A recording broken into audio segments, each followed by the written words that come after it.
ആടുജീവിതത്തിലെ യഥാർത്ഥ നായകന്റെ ജീവിതകഥ മണലാരണ്യത്തിൽ അനുഭവിച്ച ദുരിതങ്ങളും കഥാകൃത്ത് ബെന്യാമിനുമായി പരിചയപ്പെട്ടതും ഒരു നോവലിനേക്കാളും സിനിമയെക്കാളും തീഷ്ണമായ ജീവിത മുഹൂർത്തങ്ങൾ നേരിട്ട നജീബ് ജീവിതം തുറന്നു പറയുന്നു.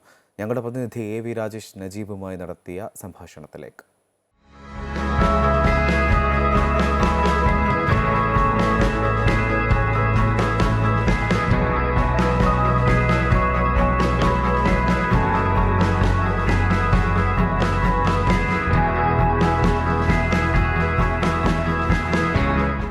ബെന്യാമിൻ്റെ ആടുജീവിതത്തിലെ നായകൻ ആലപ്പുഴ ആറാട്ടുപുഴ സ്വദേശി നജീബാണ് ഇന്ന് നമ്മോടൊപ്പം ഉള്ളത്. ഇക്കയുടെ ജീവിതം ആടുജീവിതം എന്ന പേരിൽ ബെന്യാമിൻ കഥ എഴുതുന്നു. ഇപ്പോൾ അത് സിനിമയായിട്ട് ഇറങ്ങാൻ പോകുന്നു. എങ്ങനെയാണ് അത് വിദേശത്തേക്ക് പോയതിൽപ്പെടെയുള്ള കാര്യം എന്ന് പറയാം?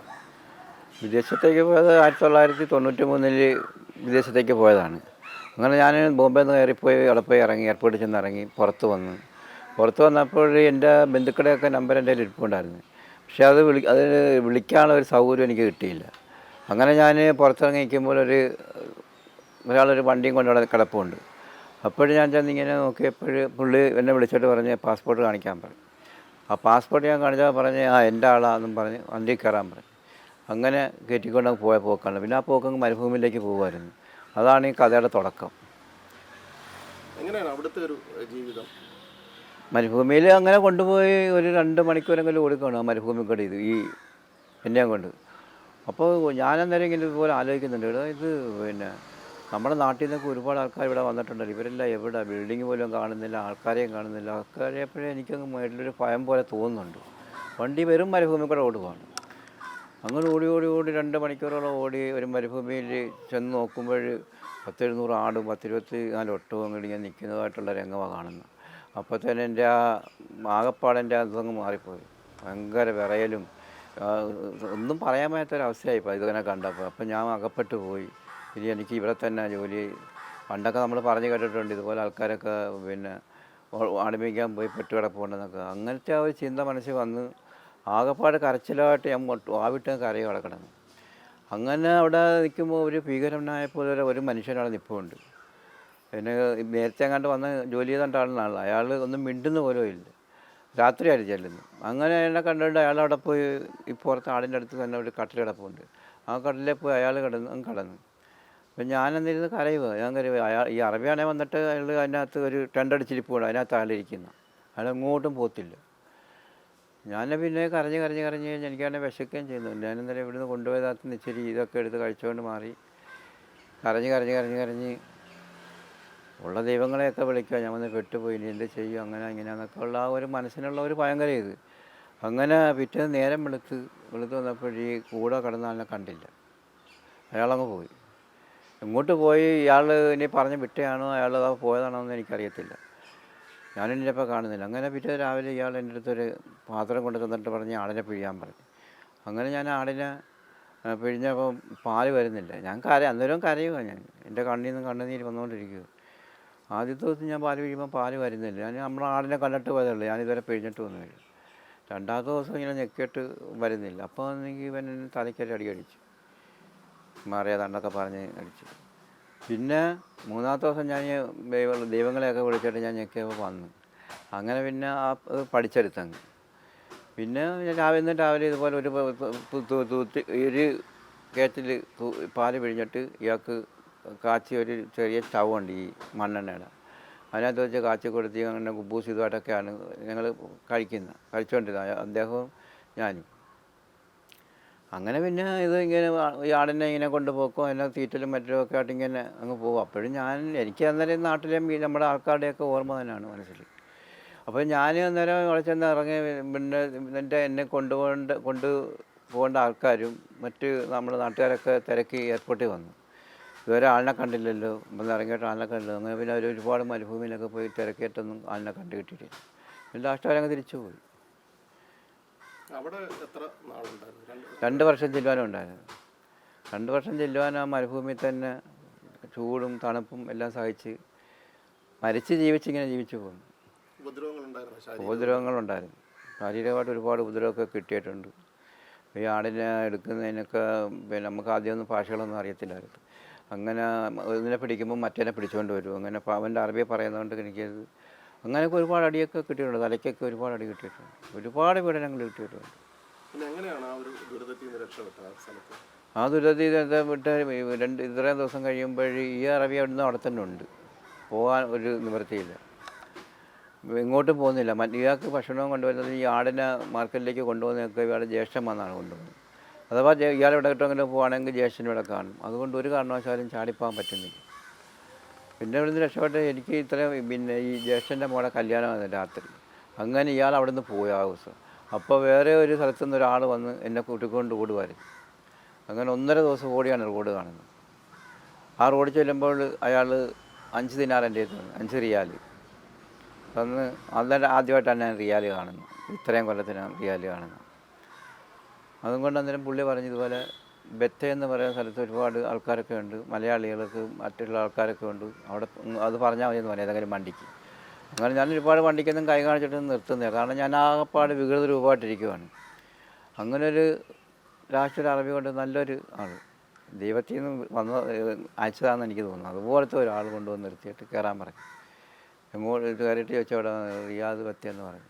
അവിടെ ചെക്ക് പോസ്റ്റൊക്കെ കഴിച്ച് അവിടെ കൊണ്ട് വിട്ടു തന്നു. അങ്ങനെയാണ് രക്ഷപ്പെട്ടത്. അവിടുന്ന് പിന്നീടുള്ള നടപടിക്രമങ്ങളൊക്കെ എങ്ങനെയായിരുന്നു? അവിടുന്ന് ഞാൻ ചെന്ന് ഇറങ്ങുമ്പോഴേക്ക് നമ്മുടെ ഒരു ഹോട്ടൽ അവിടെ ഉണ്ടായിരുന്നു, മലയാളിയുടെ കോഴിക്കോട്ടുകാർ. അദ്ദേഹം വിളിച്ച് എന്നെ അകത്ത് കയറ്റി എനിക്ക് ഭക്ഷണമൊക്കെ തന്നു. അങ്ങനെ ആദ്യമായിട്ട് നല്ല ഭക്ഷണം കഴിക്കുന്ന അന്നാണ്. അങ്ങനെ ഭക്ഷണം കഴിച്ചിട്ട് പിന്നെ ആരെങ്കിലും ബന്ധുക്കാരൊക്കെ ഉണ്ടെന്ന് ചോദിച്ചു. ഞാൻ പറഞ്ഞുകൊണ്ട് അവരുടെ വീട്ട് നമ്പരും ഒക്കെ താമസിക്കുന്ന സ്ഥലത്തിൻ്റെ പേരൊക്കെ ഉണ്ടെന്ന്. അങ്ങനെ അഡ്രസ്സ് അവിടെ കൊടുത്തപ്പം അവിടെ നിന്ന് ഒരു ലിമോസൻ വിളിച്ചിട്ട് അവർ ഈ ലിമോസൻകാരൻ അവിടെ കൊണ്ടുവന്ന് അയാൾ തന്നെ പൈസയും കൊടുത്തു, ഈ ഹോട്ടലുകാരൻ തന്നെ പൈസ കൊടുത്ത് അവിടെ കൊണ്ട് വിട്ടു. അപ്പോൾ നമ്മുടെ ബന്ധുക്കളുടെ റൂമിൻ്റെ അടുത്ത് തന്നെയായിരുന്നു. അപ്പോൾ അവർ വന്നു. പിന്നെ എല്ലാവരും കൂടെ ഒരുപാട് ആൾക്കാരെല്ലാം വന്ന് പെട്ടെന്ന് മുടിയൊക്കെ വെട്ടി നഖമൊക്കെ മുറിച്ച് മരുന്ന് കാലൊക്കെ പൊട്ടിയായിരുന്നു, മരുന്നൊക്കെ വെച്ച് 2-3 ദിവസം അവിടെ താമസിച്ചിട്ട് പിന്നെ ജയിലിൽ പോയി പിടികൊടുക്കുമായിരുന്നു. അവിടുന്ന് നമ്മൾ തിരിച്ച് വരണമെങ്കിൽ അവിടെ ജയിലിൽ കിടന്നേ വരാൻ പറ്റത്തുള്ളൂ. നമുക്ക് വേറെ പ്രൂഫൊന്നും ഇല്ലല്ലേ, പാസ്പോർട്ടില്ലേ പോയില്ലേ. അപ്പോഴതുകൊണ്ട് ഇന്ത്യൻ എംബസി വന്ന് നമുക്ക് ഒരു പേപ്പർ തരണം. 9 ദിവസം ജയിലിൽ കിടന്ന് അന്നേരം അവിടെ കയറുമ്പോൾ തന്നെ മുട്ടയും കടിക്കും. മുട്ടയടിച്ചിട്ട് ഇങ്ങനെ അങ്ങോട്ടങ്ങ് വിട്ട് 9 ദിവസം ഞാനവിടെ കിടന്നു. അവിടെയൊക്കെ നല്ല സുഖമായ ജീവിതമായിരുന്നു 9 ദിവസം. കാരണം ജയിലിൽ നല്ല അടിപൊളി ഭക്ഷണങ്ങളും സമയത്ത് എല്ലാം ഉണ്ട്. പാല്, ഫ്രൂട്ട്സ് ഐറ്റംസ്, മുട്ട, ഒരു ദിവസം ചിക്കനാണ്, ഒരു ദിവസം മട്ടൻ, ഒരു ദിവസം അല്ലെങ്കിൽ ബീഫ്, അങ്ങനെയൊക്കെ ഒട്ടകം, ഇങ്ങനെ എല്ലാ ഭക്ഷണം അവിടെ ചെന്നാണ് കഴിച്ചത്, നല്ല ഭക്ഷണം. അങ്ങനെ 9 ദിവസം കഴിഞ്ഞ് 9 എനിക്ക് ഇന്നലെ എൻ്റെ ഒരു ബന്ധു നമ്മുടെ ഭാര്യയുടെ ആങ്ങള ബഹ്റൈനിലുണ്ടായിരുന്നു. അപ്പോൾ പുള്ളിയാണ് ടിക്കറ്റ് അങ്ങോട്ട് അയച്ച് നമ്മൾ അവിടുത്തെ ബന്ധുക്കാരുടെ കയ്യിൽ കൊടുത്തത്. അപ്പോൾ അവരായിട്ട് ഞാൻ ജയിലിൽ പിടികൊടുത്തു കഴിഞ്ഞപ്പോൾ അവർ ജയിലിൽ കൊണ്ട് കൊടുത്തു.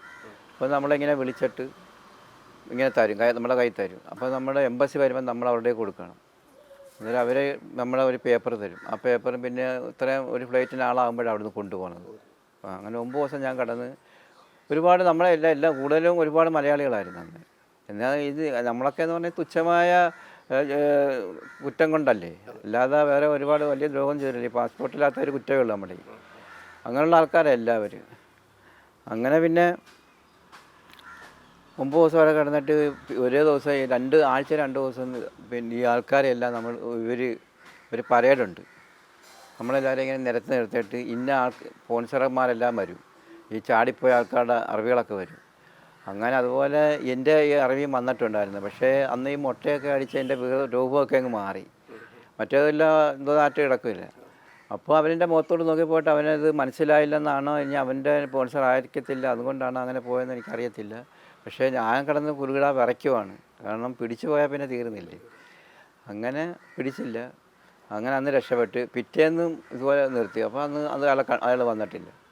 അപ്പോൾ ഇനി ഉറപ്പായി നമുക്ക് രക്ഷപ്പെട്ട് പോകാൻ പറ്റുമെന്ന്. അങ്ങനെ ടിക്കറ്റ് പിന്നെ എംബസി വന്ന് ഇന്ന ദിവസം ഇതാന്ന് പറഞ്ഞു, ഫ്ലൈറ്റാന്ന് പറഞ്ഞ്. അങ്ങനെ ഞങ്ങൾ 2 പേരെ ബലം കിട്ടി ബസ്സിനകത്ത് കയറ്റിയിട്ട് ബസ് പിന്നെ എയർപോർട്ടിനകത്ത് വന്നിട്ട് ആ ഫ്ലൈറ്റിനകത്തോട്ട് കയറ്റി വിടുക, വേറെ നമുക്ക് ഒന്നുമില്ല. അങ്ങനെയാണ് ബോംബെ വന്നിറങ്ങുന്നത്. ബോംബെ വന്നിറങ്ങി ബോംബെ വരെയുള്ള ഇതേ ഉള്ളൂ. ബോംബെ നിന്ന് പിന്നെ അവിടെ നിന്ന് കായംകുളത്തിന് ട്രെയിൻ കയറി ഞാൻ കായംകുളത്ത് ഇറങ്ങി എൻ്റെ കൂടെയുള്ള ഒരുപാട് പേര് പിള്ളേരൊക്കെ അങ്ങോട്ടൊക്കെ ഉണ്ടായിരുന്നു. അവർ ഇതുപോലെ വരെ ശമ്പളം കിട്ടാത്തതും ഇങ്ങനെ ചാടി വന്ന ആൾക്കാരൊക്കെയാണ്. അങ്ങനെ പിന്നെ എൻ്റെ അപ്പച്ചിയുടെ വീട് അവിടെ ഉണ്ടായിരുന്നു. ഞാൻ അങ്ങോട്ട് പോയി കുളിച്ചെല്ലാം ഫ്രഷായി. ഒരു ദിവസം വൈകിട്ടാണ് വീട്ടിൽ വരുന്നത്. വീട്ടിൽ വരുമ്പം എൻ്റെ വാപ്പായി വന്ന എല്ലാവരും ഉണ്ട്. അപ്പോൾ വാപ്പ പറഞ്ഞു, മോനെ നിൻ്റെ അതേ വാപ്പ വന്നടാന്നും പറഞ്ഞ് കരഞ്ഞുകൊണ്ട് ഇങ്ങനെ പറഞ്ഞു. അപ്പോൾ ഒന്ന് കണ്ടിട്ട് എന്നെ കണ്ട കസ്തൂരം പോലെ മുട്ടയൊക്കെ അടിച്ചൊരു ഇതായിട്ടാണ്. അപ്പോൾ ഈ കുട്ടി എന്നോട് പറയുന്നു എൻ്റെ വാപ്പാനെന്ന് പറഞ്ഞ് തിരിഞ്ഞു. അന്നേരം 2 വയസ്സ് കഴിഞ്ഞു. അപ്പോൾ അന്നേരം എനിക്ക് ഏറ്റവും വലിയൊരു ഫീലിംഗ് ഉണ്ടായത്, ഞാൻ അത്രയും കൊല്ലം ഗൾഫിൽ നിന്നിട്ട് വന്നിട്ട് എനിക്ക് ആ കുട്ടിക്ക് ഒരു മുട്ടായി പോലും, ആദ്യമായിട്ട് കണ്ട ഒരു കുഞ്ഞിനൊരു മുട്ടായി പോലും വാങ്ങിച്ചു കൊടുക്കാൻ പറ്റാത്തൊരു സാഹചര്യത്തെ പറ്റി എന്നൊന്നും കണ്ട് ഒന്നും പറഞ്ഞു പഠിക്കാൻ പറ്റാത്തൊരവസ്ഥയായിരുന്നു. 8 മാസം ഗർഭിണിയായിരുന്നു. അത് പ്രസവിച്ചോ ഇല്ലേ എന്നുള്ള വിവരമൊന്നും ഇതെല്ലാം വന്ന് കാണുമ്പോഴാണ്. പിന്നെ പിടികൊടുത്തപ്പോഴവിടെ അറിഞ്ഞു, ഇവർ മറ്റു പറഞ്ഞതുപോലെ പ്രസവിച്ച ആങ്കൊച്ചായിരുന്നു. അന്നേരം പിന്നെ സന്തോഷം കൂടിയിട്ട് ഇവിടെ വിളിച്ച്, അന്നേരം അവർ ഫോണിൽ വന്ന് വിളിച്ച് സംസാരിച്ച് ഞാനിതുപോലെ രക്ഷപ്പെട്ട് പോയി. ഭയങ്കര കരച്ചിലായിരുന്നു എല്ലാവരും. കാരണം എല്ലാവരും മരിച്ചു പോകുന്നുള്ള രീതിയിൽ ഇരിക്കുമായിരുന്നു. ഒരു വിവരവും ഇല്ലല്ലോ. ഇങ്ങനെ ഇത് തിരിച്ചറിയാൻ അല്ലെ ഇക്കയുടെ ഒരു കഥ പുറത്തറിയാനൊരു കാര്യം ബെന്യാമിനുമായിട്ട് കണ്ടുമുട്ടിയത്. അപ്പോൾ കണ്ടുമുട്ടിയ കാര്യമെന്ന് പറയാൻ, ഞാനിപ്പം 5 സെൻറ്റ് കല്യാണം കഴിഞ്ഞ് 5 സെൻറ്റ് സ്ഥലം ഉണ്ടായിരുന്നു. അത് വിറ്റിട്ടാണ് ആദ്യമായിട്ട് ഗൾഫിൽ പോകുന്നത്. അപ്പോൾ അതെല്ലാം നഷ്ടപ്പെട്ടു പോയി. ഒരു റിയാൽ പോലും കിട്ടാതെ വെറും കൈയോടെ ഞാൻ തിരിച്ച് നാട്ടിൽ വന്നു. അപ്പോൾ നാട്ടിൽ വന്ന് പിന്നെ ഞാൻ ജ്യേഷ്ഠൻ്റെ ജ്യേഷ്ഠൻ്റെ വീട്ടിലാണ് ഞങ്ങളെല്ലാവരും കൂടെ താമസിച്ചുകൊണ്ടിരുന്നത്. എനിക്ക് വീടും ഒന്നും ഇല്ലായിരുന്നു. പാപ്പായി അന്നേരം അവിടെ തന്നെ ആയിരുന്നു. അന്നേരം 5 കൊല്ലം പിന്നെ ഇവിടെ നിന്ന് നാട്ടിൽ ആ വരെ വന്നു. 1 ദിവസം നിന്നിട്ട് നമ്മൾ പടപ്പറഞ്ഞടുത്ത പണിയൊക്കെയാണ്. അതൊക്കെ ചെയ്തിങ്ങനെ ജീവിച്ച് പോയിട്ട് നമുക്കൊരു അടിസ്ഥാനമായിട്ടൊന്നും പറ്റത്തില്ല. അതുകൊണ്ടുള്ള അങ്ങനെ എൻ്റെ ഭാര്യയുടെ ആങ്ങള ബഹ്റൈനിലുണ്ട്. ഭാര്യയുടെ ആങ്ങളെ അന്നേരം പിന്നെ ഒരു വിസ ബഹ്റൈനിൽ നിന്ന് അയച്ചു തന്നു.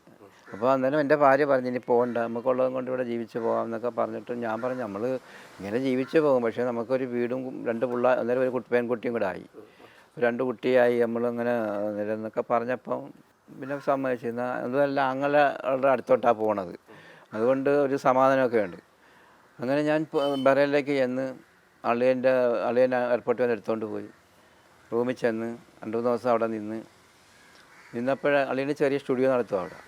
ആ സ്റ്റുഡിയോയിൽ ഈ അമേരിക്കയിലുള്ള അളിയൻ്റെ ഒരു കൂട്ടുകാരൻ സുനിൽ എന്ന് പറഞ്ഞ ഒരാളുണ്ട്. അയാൾ എപ്പോഴും ആ സ്റ്റുഡിയോ വന്ന് അവരെല്ലാവരും വൈകിട്ടുള്ള സംസാരം വരും. അപ്പോൾ ഞാൻ ഒരു ദിവസം റൂമിൽ നിന്ന് അളിയനെ ഒരാളെ പരിചയപ്പെടുത്തരാമെന്ന് പറഞ്ഞ് വിളിച്ചുകൊണ്ട് പോയപ്പം ഞാൻ സുനിലേട്ടൻ അവിടെ കടയിൽ ചെന്നപ്പോൾ സുനിലേട്ടൻ അവിടെ ഇരിപ്പുണ്ട്. അപ്പോൾ ഞാൻ സുനിലേട്ടൻ്റെ അടുത്ത് പറഞ്ഞു, സുനിലേട്ടാ ഞാനിപ്പോൾ നാട്ടിൽ നിന്ന് വന്നതാണ്, എനിക്ക് ജോലിയൊന്നും ഇല്ല, ഒരു ജോലി എവിടെയെങ്കിലും ശരിയാക്കി തരാൻ പറഞ്ഞു. അന്നേരം പറഞ്ഞു, നീ എന്ത് ജോലി ചെയ്യാൻ, എൻ്റെ കയ്യിലൊരു ജോലിയുണ്ട്, ആ ജോലി നീ ചെയ്യത്തില്ലെന്ന് പറഞ്ഞു. അന്നേരം ഞാൻ പറഞ്ഞു, ഞാൻ ചെയ്ത പോലുള്ള ജോലി ലോകത്ത് ആരും ചെയ്തിട്ടില്ലെന്ന് പറഞ്ഞു. അന്നേരം അതെന്ത് ജോലിയാടാന്ന് ചോദിച്ചു. അങ്ങനെ ഞാൻ ഈ കഥ പുള്ളിയെടുത്ത് ആദ്യമായിട്ട് അങ്ങോട്ട് പറയുമ്പോൾ പുള്ളിക്ക് ആകപ്പാടം ഇതായിപ്പോയി. അത് ശരി, അങ്ങനെയൊക്കെ ആയിരുന്നില്ലേ എന്ന് പറഞ്ഞിട്ട് ഞാൻ എൻ്റെ ഒരു ജോലി ഉണ്ട്, അത് ഞാൻ നിനക്ക് ശരിയാക്കി തരാം, 2 ദിവസത്തിനകം ആ ജോലിക്ക് കയറ്റുകയും ചെയ്യാമെന്ന് പറഞ്ഞു. അങ്ങനെ എൻ്റെ കയ്യിൽ ഫോട്ടോ ഒക്കെ വാങ്ങിച്ച് അവിടെ US നേവിക്കാകോ, ബഹ്റൈനിലെ അമേരിക്കൻ നേവിയുടെ ഒരു പട്ടാളക്കാട്ടേക്കതാണ്. അങ്ങോട്ട് 2-3 കിലോമീറ്റർ ദൂരത്തിലുള്ള ഒരു ഇതാണ്.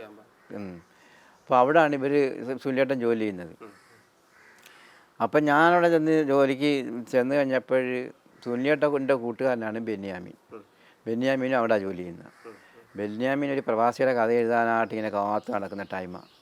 അവിടെ 5 നോവല അങ്ങോട്ട് കഴിഞ്ഞ് 6ാമത്തെ നോവല അങ്ങോട്ടായത്. അങ്ങനെ ഇയാളെൻ്റെ അടുത്ത് വന്ന് പരിചയപ്പെട്ട് ഞാനിങ്ങനെ ആക്രി സാധനങ്ങൾ വറക്കുന്ന എനിക്കൊരു ജോലിയായിരുന്നു, റീസൈക്കിൾ ക്ലീനിങ്. ഈ ഇംഗ്ലീഷുകാർ കുടിച്ചിട്ടിരുന്ന പ്ലാസ്റ്റിക്, അലുമിനിയം ഇങ്ങനെ റൗണ്ടിന് ബിന്നുകൾ വെച്ചേപ്പുണ്ട്. ഇവിടെ നമ്മളൊരു കിലോമീറ്ററിൻ്റെ മുകളിലൊക്കെ നടക്കണം.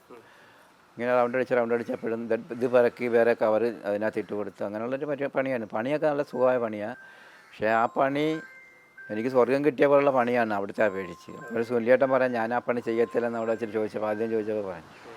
അങ്ങനെ ബെന്യാമീൻ സാർ എൻ്റെ അടുത്ത് വന്നിട്ട് ഇതുപോലെ കഥകളൊക്കെ ചോദിക്കാൻ പറഞ്ഞു. അങ്ങനെ ചോദിച്ച് എന്നും രാവിലെ വന്ന് ചോദിച്ചും ഒരു പേനായും പേപ്പറായിട്ട് അങ്ങനെയാണ് ഈ കഥ പുള്ളി എഴുതുന്നത്. അങ്ങനെ കുറച്ച് നാൾ, ഒരു 8 മാസത്തെ കൊണ്ട് എൻ്റെ മേളിൽ അയക്കാണെന്ന് പറഞ്ഞു എഴുതി. ഇങ്ങനെ എൻ്റെ പറയാണ് നീ കഥ എഴുതാൻ തുടങ്ങിയിട്ട്. പുള്ളിയുടെ പണി കഴിഞ്ഞ് വരുന്ന ടൈമിനൊക്കെ ഇങ്ങനെ എൻ്റെ പറയാണൊക്കെ.